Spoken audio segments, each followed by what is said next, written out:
ఓం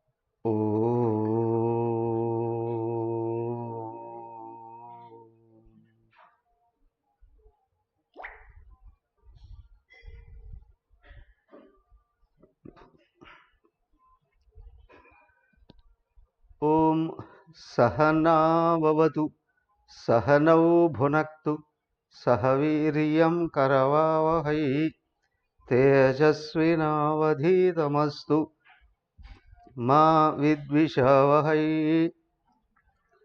ఓం శాంతి శాంతి శాంతి. ఓం గురుర్బ్రహ్మా గురుర్విష్ణుః గురుర్దేవో మహేశ్వరః గురురేవ పరం బ్రహ్మ తస్మై శ్రీ గురవే నమః.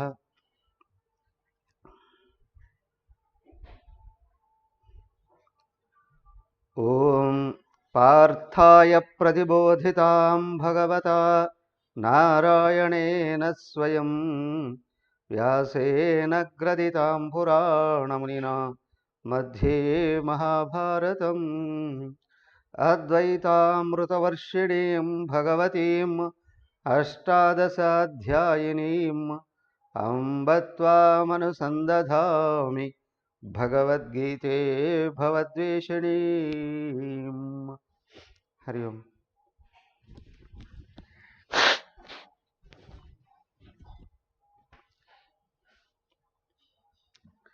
శ్రీమద్భగవద్గీత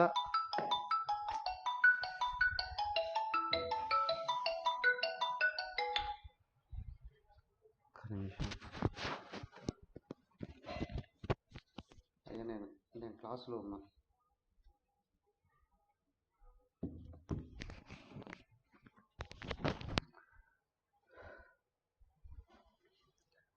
శ్రీమద్భగవద్గీత 6వ అధ్యాయం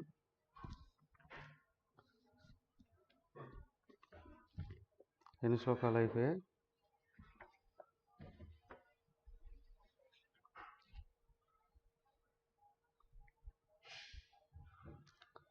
43 చదివాం కదా.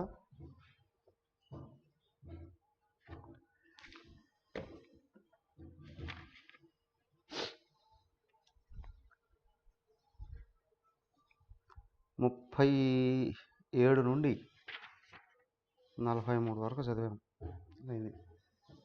చదువుతారా? 37 నుంచి ఒక్కొక్కటి.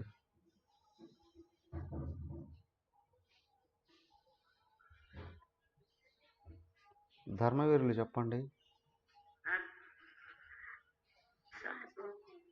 అర్జున ఉవాచ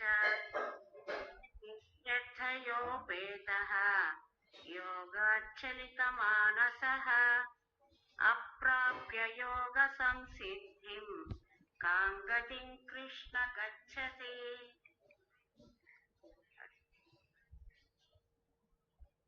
కస్మిన్నో భయవిభ్రష్టః ఛిన్నాభ్రమివ నశ్యతి అప్రతిష్టో మహాబాహో విమూఢో బ్రహ్మణ పథి.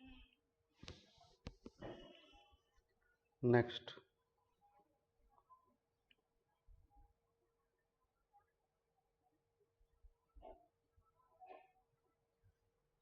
ఇంకెవరికి రాదా భగవద్గీత?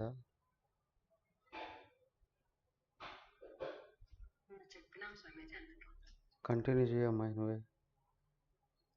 ఏతన్మే సంశయం కృష్ణ ఛేతుమర్హస్య శేషతః వదన్య సంశయం స్యాస్య చేథా నహ్యుప్యపద్యతే. శ్రీ భగవాన్ పార్థ నైవేహ నాముత్ర వినాశస్తస్య విద్యతే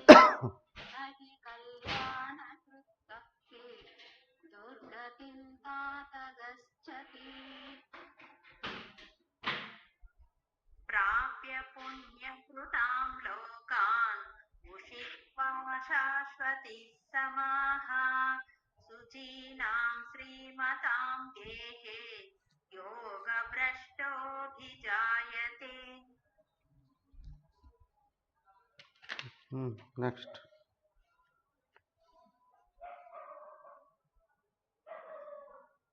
अथवा योगिनामेव कुले भवति धीमताम् एतद्धि दुर्लभतरं लोके जन्म यदीदृशम् పాప విజయలక్ష్మి నీ చదువుతున్నా హరిగో హరిగో పమితి చదవండి. తత్ర సంబుద్ధి సంయోగం లభతే పౌపదీహితం యతపేష సతో భూయః సంసేతో కురు నందన హరిగో మీ దత్త స్వామి అయిపోయింది. తర్వాత ఇంకా పూర్వ హరి ఓం. అయిపోయింది.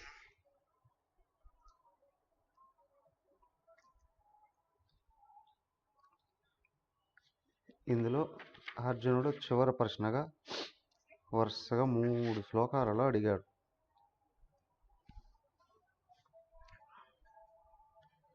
37, 38, 39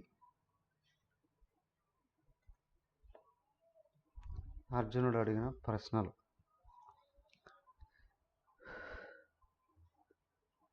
శ్రద్ధగా సాధన చేస్తూ ఉన్నప్పటికీ కూడా సాధకుడు మార్గం తప్పితే ఏమవుతాడు, లేదా యోగాభ్యాసం పూర్తి కాకముందే చనిపోతే ఏమవుతాడు? భగవంతుడు మొదటి ప్రశ్నకి జవాబిచ్చాడు. అయ్యా, సత్కర్మ చేసిన వాడికి దుష్ఫలితం అంటూ ఎప్పుడూ ఉండదు. ముఖ్యంగా ఆత్మ సంయమ యోగాన్ని అనుసరిస్తూ ధ్యానం చేస్తున్నవాడు, ఆత్మను కనుక్కోవడానికి ప్రయత్నం చేస్తున్నవాడు ఎప్పుడూ నాశనం కాడు. ఒకవేళ ఆకర్షణలకు లోనై దారి తప్పినా అతను చనిపోయిన తర్వాత ఉత్తమ లోకాలకు వెళ్ళిపోతాడు. స్వర్గాది లోకాలకు వెళ్ళి కొన్ని వేల సంవత్సరాలు అక్కడ స్వర్గలోక భోగాలను కూడా అనుభవించి తిరిగి మళ్ళీ భూలోకానికి వచ్చి ఇక్కడ కూడా బాగా సంపదలు సంస్కారాలు కలిగినటువంటి వాళ్ళ ఇళ్లలో పుడతాడు. అంతకుముందు భావ సంస్కారం కొద్ది రోజులు కొనసాగినా అది పూర్తవుతూనే వెంటనే ఆత్మయోగానికి దగ్గరవుతాడు. అలాంటి వాళ్ళే చెప్పుకున్నాను. బుద్ధుడు, యోగి వేమన లాంటి వాళ్ళు.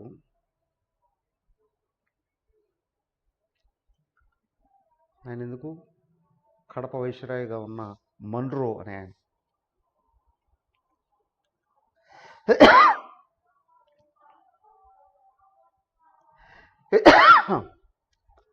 ఆయన క్రిస్టియన్గా పుట్టినప్పటికీ కూడా ఆ గండి ఆంజనేయ క్షేత్ర మహిమకు లోనై ఇక్కడ ఆ పదవిని వదిలేసి వెళ్ళిపోయి వాళ్ళ మతంలోనే సన్యాసం తీసుకొని యోగిగా మారిపోయాడండి. ఏ మతం కావచ్చు, ఏ వర్ణం కావచ్చు, పూర్వపు సాధన ఎక్కడికి పోదు. విషయ వాసన ఉన్నది ఎప్పుడైతే ఖాళీ అవుతుందో వెంటనే జీవితం ఆత్మానుసంధానానికి లోనవుతుంది.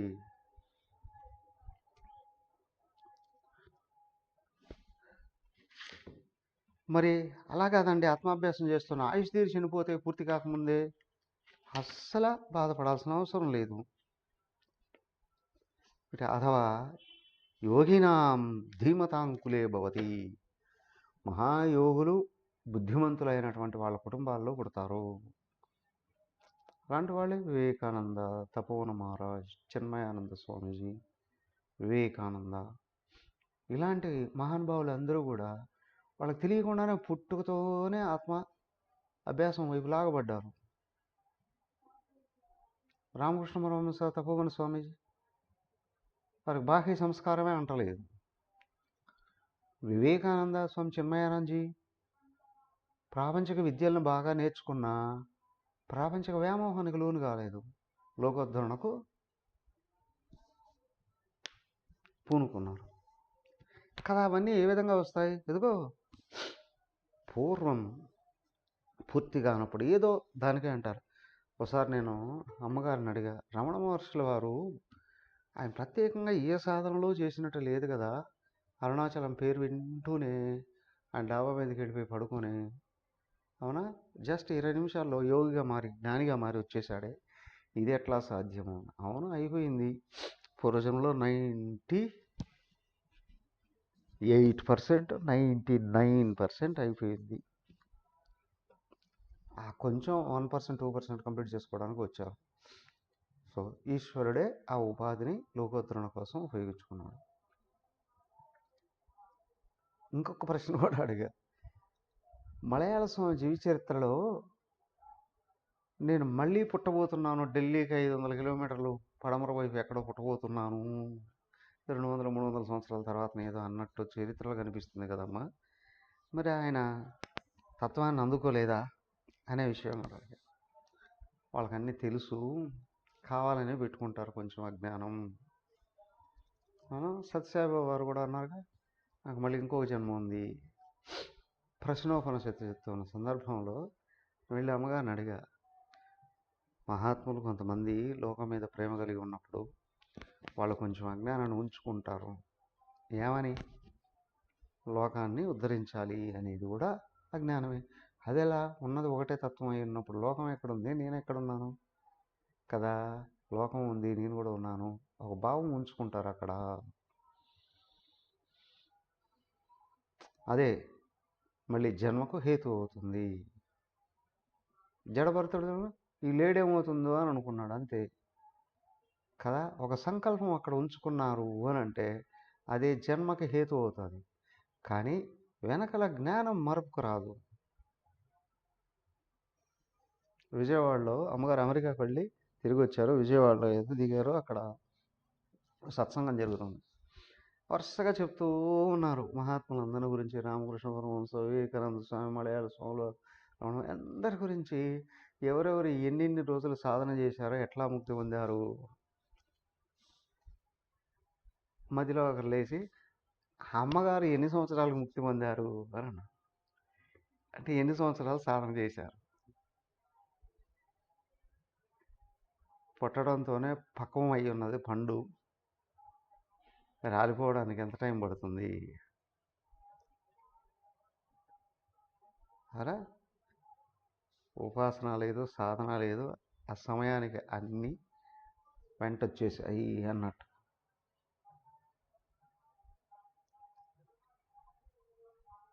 సో మహాత్ములు వీళ్ళు కూడా చూడండి, వాళ్ళ దేహం ఎప్పుడు పోతుంది అనే విషయం కూడా ముందే తెలియపరిచారు. 4 రోజుల ముందు తెలియపరుస్తారు. వివేకానంద స్వామి పలానా రోజు చాలా శుభదినము అని, కరెక్ట్గా ఆ రోజు దేహం వదిలేస్తారు. గురుదేవులు సంవత్సరం ముందు చెప్పారు. డైరెక్ట్గా చెప్పరు, ఇండైరెక్ట్గా సూచన చేస్తారు. వాళ్ళకి తెలిసి ఈ దేహం ఎన్ని రోజులు ఉంటుంది అనేటువంటి విషయం కూడా. అవునా? సో కాబట్టి ఇక్కడ ఏంటి అని అంటే, పుట్టుకతోనే జ్ఞానాన్ని పట్టుకొని వచ్చారయ్యా. గురుదేవులు చెప్తారు చూడండి, ఆయన జీవితంలో ఏమయ్యా సాధన ఎప్పుడు చేసావు అంటే, 2 ఏళ్ల వయసులో ఉన్నప్పుడే చట్టాంబి స్వామిగాళ్ళు ఆయన ఉదయం మీద పడుకోబెట్టుకొని మొత్తం తత్వాన్నంతా ఉపదేశం చేసేస్తాడు. 4 గంటలు మాట్లాడతాడట గురుదేవులతో. గురుదేవులకి 2 సంవత్సరాలు వయసు. వాళ్ళ కుల గురువు ఆయన. ఆయన వచ్చాడట ఇంట్లోకి. వీళ్ళమ్మ వంట చేస్తూ ఉంది, పిల్లాడిని ఆయనే తీసుకొని వెళ్ళిపోయి చాపేసుకుని కింద పడుకొని ఆయన మీద పడుకోబెట్టుకొని మాట్లాడుతూనే ఉన్నాడట గంటల కొద్దీ. చట్టాంబి స్వామి చాలా గొప్ప మహానుభావుడు. అంతా అయిన తర్వాత గురుదేవుల వాళ్ళ అమ్మగారు వచ్చి, స్వామీజీ ఇంతసేపు పెడితే మీరు ఏం మాట్లాడుతున్నారు? వాడు కూడా కై కుయ్యి అనకుండా కామ్గా వింటూ ఉన్నాడు. ఏం మాట్లాడారు అంటే, ఇక నువ్వేం భయపడాల్సిన అవసరం లేదులే అమ్మా, నేను చెప్పాల్సిందంతా చెప్పేశానులే, వాడి గురించి ఇంత పెట్టుకోకు అన్నాడు. అయిపోయింది. కొద్ది రోజుల్లోనే ఆ దేహం వదిలేసింది, చనిపోయిందట. ఈయనకి తెలుసా తెలియదా?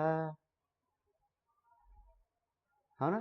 నువ్వేం బెంగ పెట్టుకోకు నీ కొడుకు మీద, నేను చెప్పాల్సిందంతా చెప్పేశాను. అట్లే ఏంద్రే ఆయన ఏదో మాట్లాడుతున్నాడు, నేనేదో వింటున్నాను, కామ్గా వెళ్ళిపోయింది ఆమె అంతే. కానీ ఏం చెప్పాడు ఆయనకి తెలుసు. అవునా? ఆ తర్వాత ఏమైంది? ఇంటర్మీడియట్ అయిపోయిందట. అలా ఏదో ఆయన టూర్ వెళుతూ అరుణాచలానికి వచ్చారు. అరుణాచలానికి వచ్చి ఒక చిన్న చీకటి గదిలో ఆయన మంచం మీద ఏదో పడుకొని ఉన్నారు. రమణ మహర్షుల వారు భక్తులంతా కింద కూర్చోన్నారు. ఈయన కూడా అక్కడికి వచ్చి కింద కూర్చొని అలాగా చూస్తున్నాడట. కనిపించలేదు ఏమీ అక్కడ. ఆయన మొట్టమొదటి పాదాలు కనిపించాయట. అలా అలా అలా అలా అలా చూస్తూ చూస్తూ తల దగ్గరకు వచ్చే ముఖంలో చూసి ఆ కళలో చూసేటప్పటికి ఈయన కళ్ళు ఆయన కళ్ళు కలిసిపోయాయి. 2 గంటలు కదలికే లేదా. ఆయన కంటితోనే దీక్ష ఇచ్చేశాడు. కంటితోనే దీక్ష ఇచ్చేశాడు. 2 గంటల తర్వాత బయటకు వచ్చి ఏదో గరడి జరిగింది ఇక్కడ, ఏమైంది ఏమైంది అంటే, నాకేం కాలేదు నాకేం కాలేదు అని పిలుచుకుంటూ వచ్చాడు. ఆ తర్వాత ఆయన సన్యాసం తీసుకున్న తర్వాత ఇవన్నీ గుర్తొచ్చాయట. ఆయన కూడా దీక్ష చేసినట్టున్నాను. అవునా? శివానంద మహారాజ్ దగ్గరికి రావడం, ఆయన ఎందుకు సాధువులు సోమరిపోతులు అని చెప్పి వాళ్ళ గురించి అంతా తెలుసుకుని పేపర్కి ఎక్కిద్దామని వచ్చాడు. శివానంద మహారాజ్ కూడా చూశాడు. ఆయన దగ్గర సంభాషణ తెలిసింది. సన్యాసం తీసుకున్న తర్వాత, అయ్యా నాకు శాస్త్రాలన్నీ క్రమబద్ధంగా చదవాలని ఉంది అంటే, బాబు నేను సొంతంగా చదువుకున్నవాడిని, నాకు కూడా ఏం తెలియదు, నువ్వు వెళ్ళి అదిగో మా స్నేహితులు ఒక ఆయన ఉన్నారు తపోవన్ మహారాజ్, ఆయన దగ్గరికి వెళ్ళి నేర్చుకోకు. ఈయన వస్తున్నాడు అని తెలుసు. 2 రోజులు ఆయన రూమ్లోకే బయటికి తిరుగుతూనే ఉన్నాడు లోపల బయటికి. ఆయన ఎవరి కోసమో ఎదురు చూసేవాళ్ళు కాదు. ఈయన వస్తున్నాడు 2 రోజుల నుంచి ఎదురు చూస్తున్నాడు. వాళ్ళు ఎవరికి అర్థం కాలేదట, ఈయన ఎవరి కోసం ఎదురు చూస్తున్నారు. ఆయన వచ్చిన తర్వాత కానీ అర్థం కాదు. ఏమయ్యా ఇదంతా? ఈశ్వరుడికి అన్నీ తెలుసు. ఆయన తెలుసుకున్న వాళ్ళకి సూచాయిగా అన్నీ అందిస్తాడు. అది వాళ్ళకు కూడా తెలుసు. ఆ స్థాయిలో ఉన్నవారు కాబట్టి వాళ్ళ అవసరమైతే తప్ప వ్యక్తం చేయరు. అవునా? అలాగే వివేకానంద కోసం రామకృష్ణ పరమహంస వారు ఎదురు చూశారు. పరమహంస యోగానంద కోసం వాళ్ళ గురువు గారు ఎదురు చూశారు కదా. కాబట్టి ఇక్కడ ఏంటి అంటే, పూర్వపు సాధన కంప్లీట్ అయ్యి లోక కళ్యాణం కోసం కొంచెం వాళ్ళు పెట్టుకున్నారా, లేదా కొంచెం మిగిలిందా, ఏదైనా కావచ్చు, అలాంటి వాళ్ళను కూడా ఇక్కడ సమన్వయం చేసుకోగలగాలి. తత్ర తం బుద్ధి సంయోగం పౌర్వదేహికం. పూర్వజన్మలలో చేసినటువంటి సాధన ఏదైతే ఉందో వీళ్ళకి పుట్టుకతోనే వచ్చి చేరిపోతుంది. తథా యథతేచ, కొంచెం అట్లాగా అడుగు వేశారా లేదో, తత పూయ సంసిద్ధవు, ఒక అడుగు కట్టేశారా అంటే పైకి వెళ్ళిపోతారంట. అన్నీ కరతలామలకం అయిపోతాయండి కదా. అదే చెప్తున్నారు. ఏంటి ఏమయ్యా ఈ ఊళ్ళో ఇదే తెలంగాణలో జాబ్ చేస్తున్నావు, ట్రాన్స్ఫర్ వచ్చింది, ఆంధ్రాకి వెళ్ళిపోయావు లేదా నార్త్ ఇండియాకి వెళ్ళిపోయావు, అవునా? కాకపోతే ఇక్కడ డబ్బులని బ్యాంకులో పెట్టున్నావు, అక్కడికి వెళ్ళిపోతే ఈ డబ్బులన్నీ ఎట్టొస్తాయి ఏమిటి అని ఏమైనా భయం ఉంటుందా? ఎక్కడికి వెళ్ళినా బ్యాంకులో ఉన్నాడు, నువ్వు ఆన్లైన్లో తీసేసుకోవచ్చు అని. సేమే ఈ ఆన్లైన్ సృష్టి ఆరంభంలోనే పెట్టేశాడు భగవంతుడు, ఎవడి కర్మఫలాలు వాళ్ళకి అందేటట్టు. అవునా కదా? ఎవడి అకౌంట్ వాడికే అంటగట్టేశాడు, వీపు కతికిచ్చి ప్రారంభ రూపంలో పంపించేశాడు. అవునా? చేసుకున్న కర్మఫలాలు, సాధించిన గుణాలు, నేర్చుకున్న జ్ఞానం అన్నీ ఎవరిదే వాళ్ళకే అంటగట్టేశాడు ఆయన. నువ్వు ఎక్కడికి వెళ్ళినా వచ్చేస్తూ ఉంటాయి. అయ్యా ఇక్కడ చనిపోయి నెక్స్ట్ జన్మకి వెళ్ళినా వస్తున్నాయి చూడండి. అవునా? ఇప్పుడు బాహ్యంగా ఉన్న సైన్స్కి అసలు భగవంతుడు ఏర్పాటు చేసిన సైన్స్కి ఇంకెంత దూరం ఉంది. అవి జన్మ తర్వాత జన్మకు కూడా కంటిన్యూ అవుతూనే ఉంటాయి. శతకోటి జన్మలు ఎత్తినా నీ కర్మఫలాలన్నీ నీ వెంటే ఉంటాయి. అక్కడ ఎక్కడ అది సైబర్ నేరాలకు లోనవుతున్నాయండి అకౌంట్స్ అని.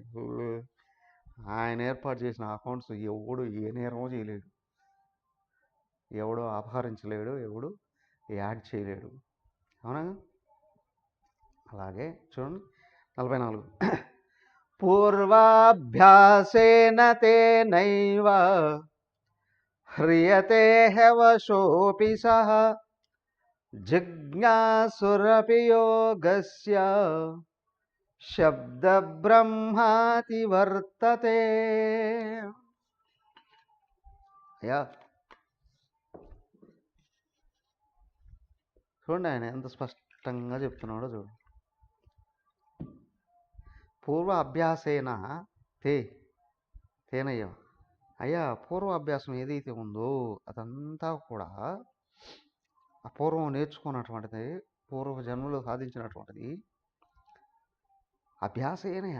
ఇక్కడ అభ్యాసం ఎక్కడైతే మొదలుపెట్టాడో అవశః అపి సహ హర్యతి, అదంతా వెంట వచ్చేస్తుంది. అస్య యోగస్య జిజ్ఞాసు అపి, ఆ యోగంలో కొంచెం అట్లా దృష్టి అట్లా మళ్ళిచ్చాడో, ఆసక్తి చూపించాడో శబ్ద బ్రహ్మ అతివర్తతే, ప్రపంచ పరిమితులను దాటి వెళ్ళిపోతాడు. శబ్ద బ్రహ్మ, ప్రపంచాన్ని అంతటినీ శబ్ద బ్రహ్మ అంటారు. శబ్ద బ్రహ్మ అంటే వాస్తవానికి ఓం ప్రణవం. శబ్దం శబ్ద బ్రహ్మ, నిశ్శబ్దం నిశ్శబ్ద బ్రహ్మ, సాక్షాత్ పరమాత్మ యొక్క అసలు రూపం. ఆయనలో నుండి మొదటగా వ్యక్తమైన ప్రణవమే శబ్ద బ్రహ్మ. దాని నుండే సర్వ సృష్టి వచ్చేసింది. ఈ సృష్టి పరిమితుల అన్నిటినీ ఒక్కసారి అధిగమించేస్తాడండి. కొంచెం ఆసక్తి చూపిస్తే చాలు, దృష్టి తిప్పితే చాలు. అస్య యోగస్య జిజ్ఞాసు అపి అవశః సహ పూర్వాభ్యాసేన తేన ఏవ హర్యతే. అయ్యా కొంచెం ఆసక్తి చూపించాడో లేదో పూర్వపు యోగ ఫలాలన్నీ వచ్చి జాయిన్ అయిపో. ఏమయ్యా నీ అకౌంట్ నేమ్ కొట్టి పాస్వర్డ్ కొడితే చాలు, నీ అకౌంట్ మొత్తం వచ్చి బయట కనిపించదు స్క్రీన్ మీద. నీకు ఏదైనా ఒక డౌట్ వచ్చింది, గూగుల్లోకి వెళ్ళి అట్లా సెర్చ్ కొట్టు, మొత్తం వచ్చేస్తుందా లేదా? ఇక్కడ కూడా జస్ట్ ఆసక్తి లోపల నువ్వు పూర్వం సంపాదించినటువంటి మొత్తం అంతా బయటకు వచ్చేస్తుంది. ఏమవుతున్నది? ప్రయత్నాద్యతమానస్తు యోగే సంశుద్ధ కిల్బిషః అనేక జన్మ సంసిద్ధ తతో యాతి పరాం గతిం.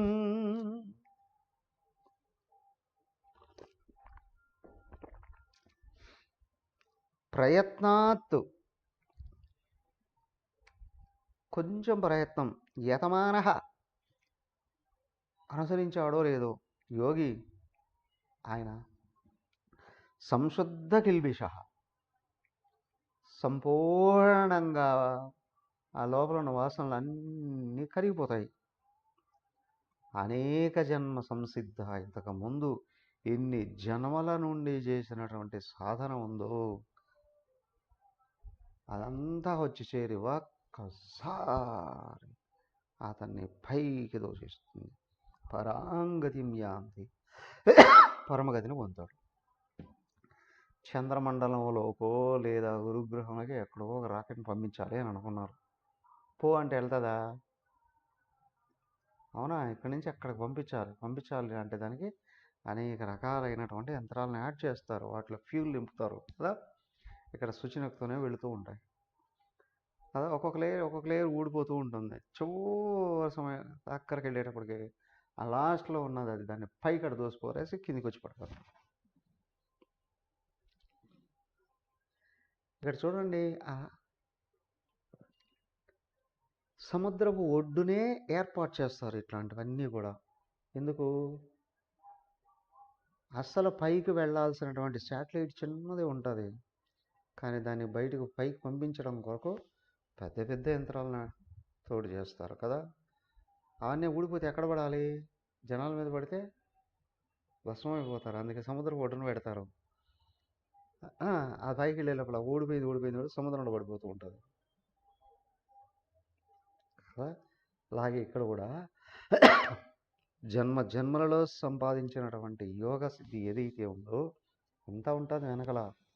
అదంతా వచ్చి ఈ సాధకుణ్ణి, యోగిని ఆ కొంచెం ఏదైతే గ్యాప్ ఉందో దగ్గరకు వచ్చేది ఈ సాధనా ఫలం ఒక్కసారి అట రెట్టిందో ఏమవుతాడండి? కారణ శరీరాన్ని దాటిపోతాడు. బిఎంఐ చార్ట్ తెలుసుగా. జీవుడు కింద ఉన్నాడు, పైన పరమాత్మ ఉన్నాడు, మధ్యలో వాసనలు ఉన్నాయి.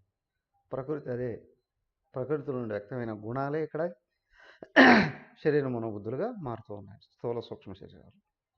స్థూల శరీరం స్థూలంగానే ఉంటుంది, ఏం లేదు. మన సూక్ష్మ శరీరం వ్యవహరిస్తూ ఉంటుంది. అది కారణ శరీరం నుంచి వచ్చిందేగా. అస్సలు అజ్ఞానం ఎక్కడుంది? కారణ శరీరంలో, గుణాల రూపంలో కదా. అయ్యా, నువ్వు ఇక్కడ ప్రపంచంలో చేసే సాధన అంతా ఆ కారణ శరీరంలోకి వెళ్ళి గుణాలను మార్పు చేస్తూ వస్తుంది.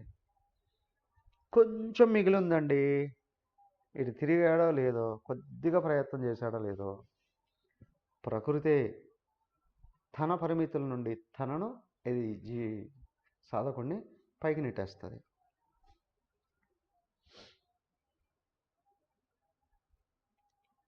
గుణాలు 3. సత్వగుణం ఈశ్వర స్వభావం, సాత్వికి మాయా అన్నారు.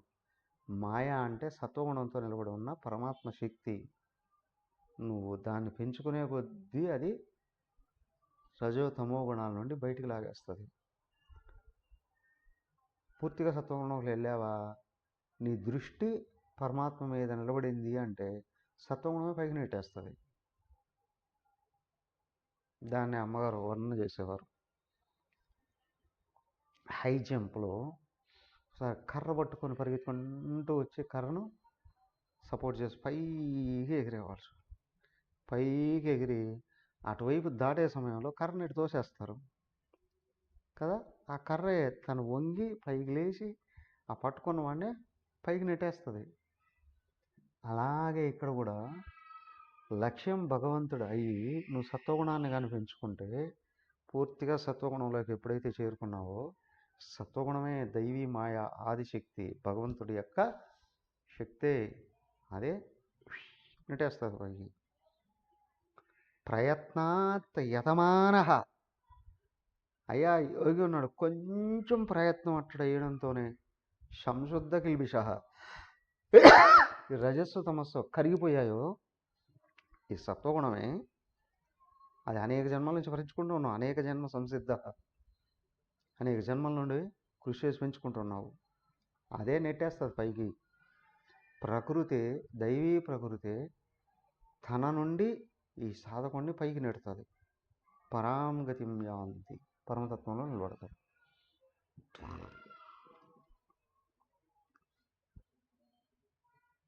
ఏం కావాలండి ఇంకా? సో నువ్వు చేసిన సాధన ఎన్ని జన్మల్లో చేసుకున్నా ఎక్కడికి పోదు. చిన్న పిల్లాడప్పటి నుండి బ్యాంకులో వేసుకుంటున్నాడు, డబ్బులు ఎక్కడ పోతాయి? డిపాజిట్ అవుతూ ఉంటాయి. నువ్వు ఎప్పుడు కావాలనుకుంటే అప్పుడు వస్తాయి. లేదా ఇన్నేళ్ల వరకు అనేస్తారు కదా ఆడపిల్లలకు. సహజంగా తల్లిదండ్రులు వాళ్ళ పెళ్ళి పనికొస్తాయి లేవు, అకౌంట్లో కొంచెం కొంచెం కొంచెం డబ్బులు వేస్తూ ఉన్నారు అనుకోండి. ఒక 20 ఏళ్ళు టైం పెట్టుకున్నారు, 20 ఏళ్ళు కానీ మెచ్యూరీ వచ్చేస్తాయా లేదా? ఇక్కడ ఏం లే, ఆ డేట్ టైం పెట్టాల్సిన అవసరం లేదు. ముక్తి కావాలి, మోక్ష కాంక్ష సంకల్పం, ఇదే టైం, అదే పరిమితి. ఆ సమయం వచ్చిందా ఇదే నెట్టేస్తుంది పైకి. ఏం కావాలండి ఇప్పుడు? నీకు ముక్తి కావాలి, నీ అర్హత వచ్చిందా? ప్రకృతి లాగే తోసేస్తుంది పైకి. నువ్వు ప్రపంచ ఆసక్తి పెట్టుకో ఉన్నావా, దేహాత్మభావం పెరుగుతుంది. నువ్వు మోక్షకాంక్ష పెట్టుకున్నావా, దేహాత్మభావం కరిగిపోతుంది, ఆత్మభావం వస్తుంది. స్లోగా జీవుడు ఇక్కడ నేను దేహానికి అన్యంగా ఉన్నాను అనే స్పష్టమైన దర్శనం అవుతూ ఉంటుంది.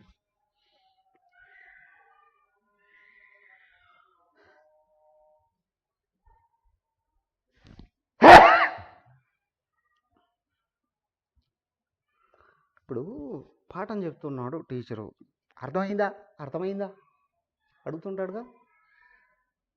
ఎస్, ఎక్కడ అర్థమైంది? కళ్ళలోనా, చెవుల్లోనా, ముఖంలోనా? బుద్ధి లోపల కదా. ఎక్కడికో కొత్త ప్లేస్కి వెళుతున్నావు. ఫస్ట్ వెళ్ళేటప్పుడు ఎవరికైనా కొంచెం టెన్షన్గానే ఉంటుంది, దాన్ని ఏమైనా అనుకోండి, తెలియదు కదా, తెలుసుకుంటూ ఉంటారు. కొంతమంది ఆసక్తిగా అన్నీ తెలుసుకొని నోట్ చేసుకుంటూ ఉంటారు, కొంతమంది లోపల నోట్ అయిపోతూ ఉంటారు. అదే ప్రదేశానికి కొత్త ముందే సెకండ్ టైం వెళితే కొన్ని ఒక 2-3 సార్లు వెళితే నువ్వు వెహికల్లో వెళుతూ ఉన్నా, ఇది ఎక్కడ దాకా, నువ్వు పైకి వెళ్ళి ఏం చూసుకోవాల్సిన అవసరం లేదు, ఎవరిని అడగాల్సిన అవసరం లేదు, ఎక్కడ దాకా వచ్చాం, ఇంకా ఎక్కడెక్కడికి వెళ్ళాలి, దారిలో ఏమేమి ఉన్నాయి కనిపిస్తూ ఉంటాయి లేదా? నువ్వు ఎక్కడ కూర్చున్నా అట్లా చూస్తే నీకు మనసులో అన్నీ కనిపిస్తూ ఉంటాయి. ఎక్కడి నుండి అది కనిపిస్తుంది? ఎక్కడ కనిపిస్తుంది? వాస్తవానికి బయట కనిపిస్తుందా, లోపల కనిపిస్తుంది? బయట ఇంకా నువ్వు అక్కడ దాకా వెళ్ళలా, కానీ లోపల కనిపిస్తూనే ఉంటాయి.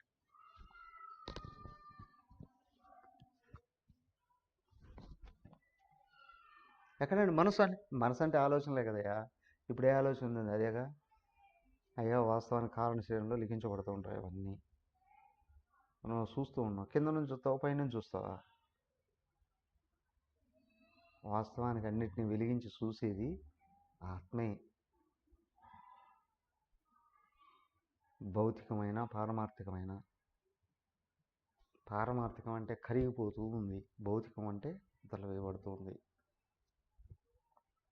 చూసేది ఆత్మే, లైట్ అక్కడే ఉంది.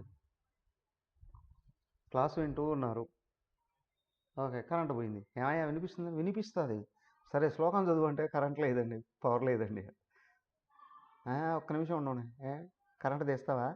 అది మన చేతిలో లేదు, కానీ ఇదిగో నా దగ్గర లైట్ వెలిగిస్తానండి. టార్చ్ లైట్ కావచ్చు, ఫోన్లో లైట్ కావచ్చు, ల్యాంప్ కావచ్చు, ఆ లైట్ వేస్తే అప్పుడు చదువుతావు. నీకు వినిపించేది ఎందుకు కనిపించలేదు? వినిపిస్తుంది, వినిపించడానికి లైట్ అవసరంలా. కనిపించాలంటే అన్యమైనటువంటి విషయం చూడాలి కదా.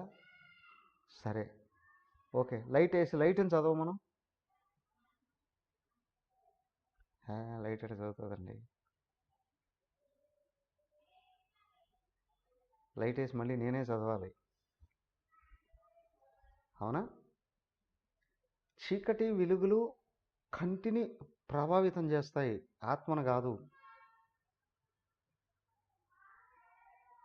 అర్థమైందా? నీకు కళ్ళ ద్వారాగా దృశ్యం ఆత్మకు గోచరించడానికి ఇక్కడ నీకు లైట్ అవసరం అవుతుందంతే. కానీ ఓకే, ఇంతకుముందు నేర్చేసుకున్నావు, గుర్తుపెట్టుకున్నావు, ఇప్పుడు లోపల మళ్ళీ లైట్ వేసుకొని చదువుతానండి అని అంటావా? లేదు, నువ్వే లైటు. ఇక్కడ అన్యమైన దృశ్యం కంటితో చూడాలి కాబట్టి కంటికి లైట్ అవసరం, కానీ కన్ను చదవలేదు, కన్ను చూపిస్తుంది, చదివేది నువ్వే. ఆ నువ్వు లైటే.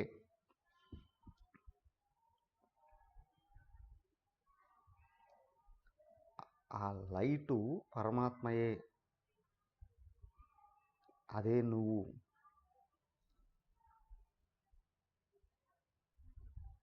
మరి ఏం చేయాలండి సాధన? ఈ దేహం నేను అని అనుకుంటున్నావే, అది పోగొట్టుకోవడానికి అన్ని రకాల సాధనలు.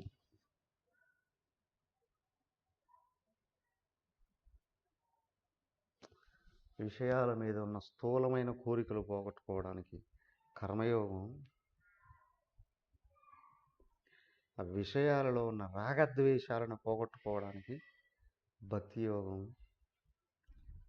దైవంతో తాదాత్మ్యం రావాలి అంటే దైవం గురించి బాగా తెలియాలి కదా. ఆ తెలుసుకుని విధానమే జ్ఞానయోగం. ఆ తెలిసిన దాంతో తాదాత్మ్యం పెరగడానికి భక్తి యోగం, ప్రపంచక వ్యామోహం తొలగడానికి కర్మయోగం. ఈ మూడు కలిస్తే ధ్యానయోగం. ధ్యానయోగం ఏంటి?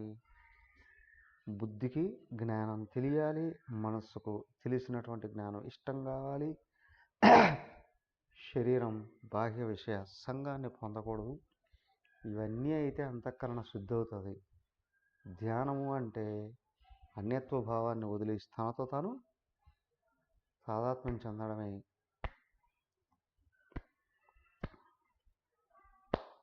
అదే ధ్యానం. నేను ఆత్మగా గుర్తించి నాలో నేను నిలబడమే. నిలబడుతున్నావు, మళ్ళీ జరిపోతున్నావు, నిలబడుతున్నావు, జరిపోతున్నావు. సరే, నువ్వు నిలబడడానికి చేసే కృషి ధ్యానం. ఇది పెరిగే కొద్దీ పడిపోవడం తగ్గుతూ వస్తుంది, జారిపోవడం తగ్గుతూ వస్తుంది. ఎప్పుడు నువ్వు ఇంకా కదలిక లేకుండా స్థిరంగా నిలబడిపోయావు, పరామగతి యాంతి, పరమగతిలో నిలబడిపోయావండి. ఎక్కడికో ఏదో లోకాలకు వెళ్ళాల్సిన అవసరంలే. పరిమితులన్నీ ఈ దేహం ఆత్మ మధ్యలోనే ఉన్నాయి. ఆ మధ్యలో కారణ శరీరంలో పరిమితులు ఉన్నాయి. దాని యొక్క వ్యక్త స్వరూపమే సూక్ష్మ శరీరం. సూక్ష్మ శరీరం లోపల ఉన్న పరిమితుల్ని వ్యక్తం చేస్తూ ఉంటుంది. మూవీస్ కూడా అన్ని డిజిటలైజ్ చేశారండి. ఓకే, సినిమా హాళ్ళు కూడా స్క్రీన్ డిజిటలైజ్ చేశారండి. ఏదో చిన్న పెన్ డ్రైవ్ చాలు. అప్పుడైతే పెద్ద ఫిల్మ్ తీసుకెళ్ళేవాళ్ళు, ఆ పెన్ డ్రైవ్ పట్టుకెళ్ళిపోయి అక్కడ కొడుతూనే చేస్తారు. ఇప్పుడు అది కూడా లేదండి, డిజిటలైజ్ చేశారా. ఇప్పుడు ఏమవుతుంది? ఏ పెన్ డ్రైవ్ అవసరంలా, నువ్వు ఇక్కడ కంప్యూటర్ ఆన్ చేసావు, అక్కడి నుంచి కొడితే అక్కడ వచ్చేస్తుంది ఇక్కడికి ఆన్లైన్లో సెకండ్లలో. మ్యాటర్ అంతా మెయిల్ అంటాంగా, లేదా వాట్సాప్ అంటాంగా, వచ్చేస్తుందా లేదా? సేమ్ వే అదే ఇక్కడ కూడా లోపల కారణ శరీరంలో ఏది ఉందో అదే సూక్ష్మ శరీరంగా కనిపిస్తూ వస్తుంది. అదే ఇంకా స్థూలమైతే ప్రపంచము, ప్రపంచంలో నామరూపాలు కూడా. కానీ ఇక్కడ జీవుడు కారణ శరీరంలో మలినాన్ని బట్టి స్థూల శరీరంతోనో సూక్ష్మ శరీరంతోనో తాదాత్మ్యం చెంది ఉంటాడు. ఈ తాదాత్మ్యం కరిగిపోవడమే సాధన. పూర్తిగా కరిగిపోయిందండి అజ్ఞానం. నేను సర్వవ్యాపకమైన పరమాత్మని అని గుర్తించాడు, అందులో నిలబడ్డాడు. అదే పరాంగతి, పరమగతి.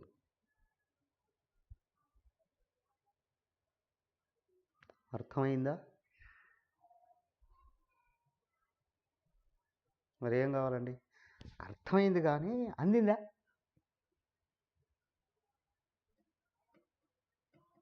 అర్థం కావడానికి అందుకోవడానికి చాలా తేడా. గురుదేవులు చెప్పేవారు, గురుగ్రహంలో బంగారు పర్వతాలు ఉన్నాయి, ఎవరైనా తెచ్చుకోవచ్చు ఫ్రీ. అయితే మేము వెళ్తామండి. వెళ్ళి రావడానికి కనీసం అత్యంత వేగవంతమైన రాకెట్ ఇది ఒక 100 సంవత్సరాలు పడుతుందండి. పుట్టినవాడిని తీసి ఆ రాకెట్లో పడేసిన వాడికి 100 సంవత్సరాలు నిలబడేయండి. 100 సంవత్సరాలు నిండి అయ్యారంటే అయిపోతుంది అక్కడ కదా. అలాంటిది ఏమన్నా అండి ఇది కాదు. తెలిసింది నువ్వు ప్రయత్నం చేయి ఇప్పుడు అందుకోవడానికి. ఏం చేయమంటారండి? ఇదిగో, తపస్విభ్యోధికో యోగి జ్ఞానిభ్యోపి మతోధికః కర్మేభ్యశ్చాధికో యోగి తస్మాద్యోగి భవార్జున.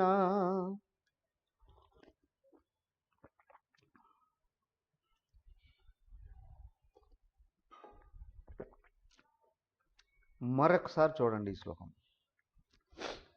తపస్విభ్యోధికో యోగి జ్ఞానిభ్యోపి మతోధికః కర్మిభ్యశ్చాధికో యోగి తస్మాద్యోగి భవార్జున.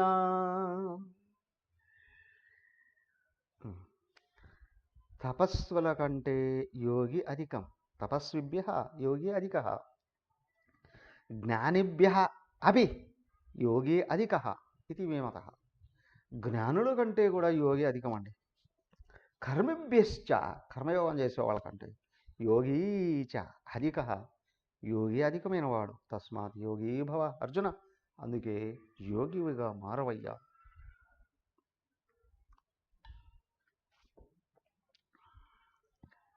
ఎవరికి వాళ్ళు వాళ్ళ సమన్వయం చేసుకోవచ్చు ఇక్కడ. అవునా? ఏ యోగి అండి? క్రియాయోగ, కర్మయోగ,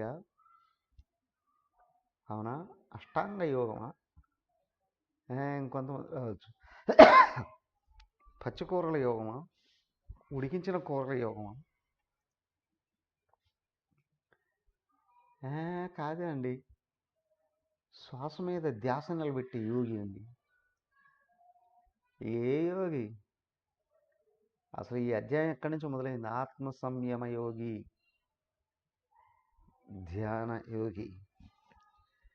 నీ మనసును సంస్కరించుకొని సంపూర్ణంగా నువ్వు కానీ నిగ్రహించుకొని, అవునా, ఆత్మను గురించి బాగా తెలుసుకొని అందులోకి ప్రవేశిస్తే.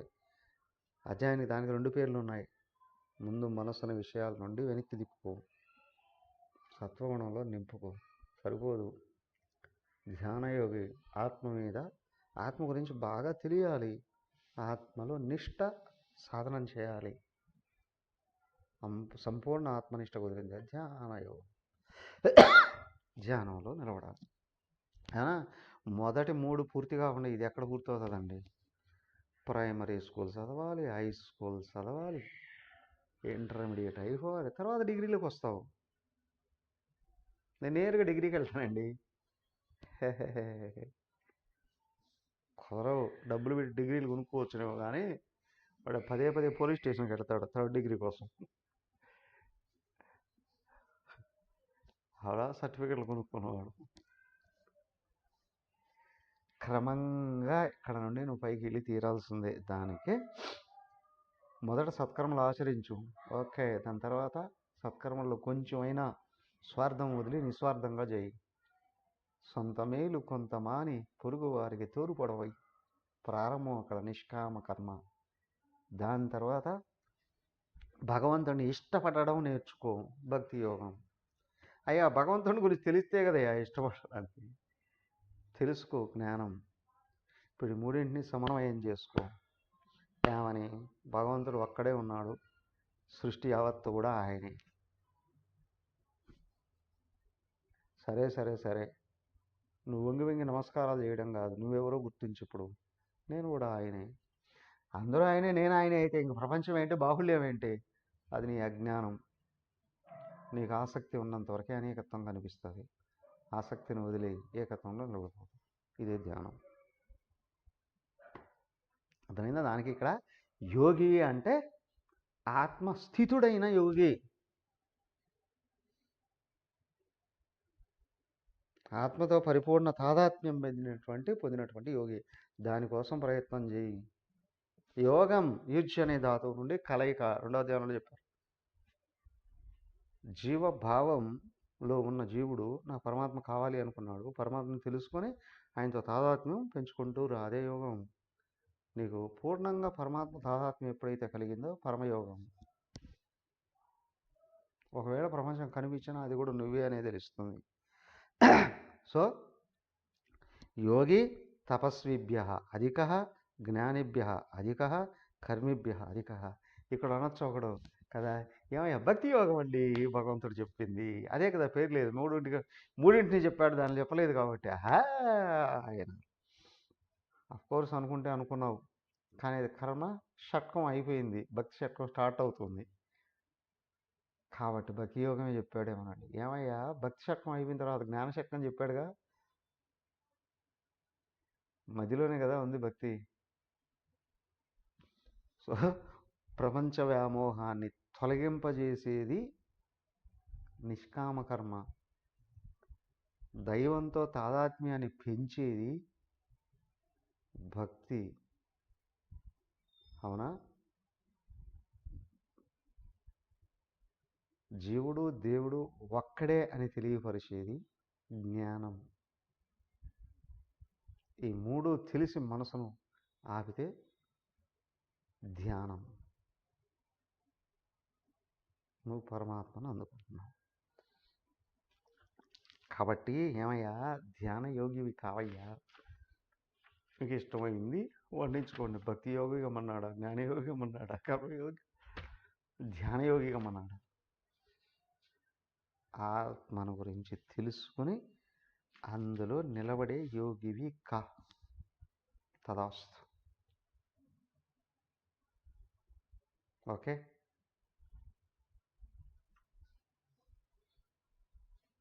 ఇంకా రేపు వైకుంఠ ఏకాదశి కదా.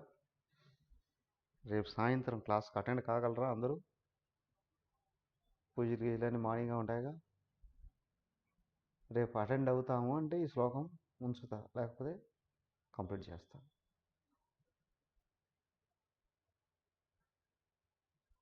రేపు పగలంతా పూజల్లో పాల్గొందాం. సాయంత్రం అయితే వస్తాం క్లాస్లోకి.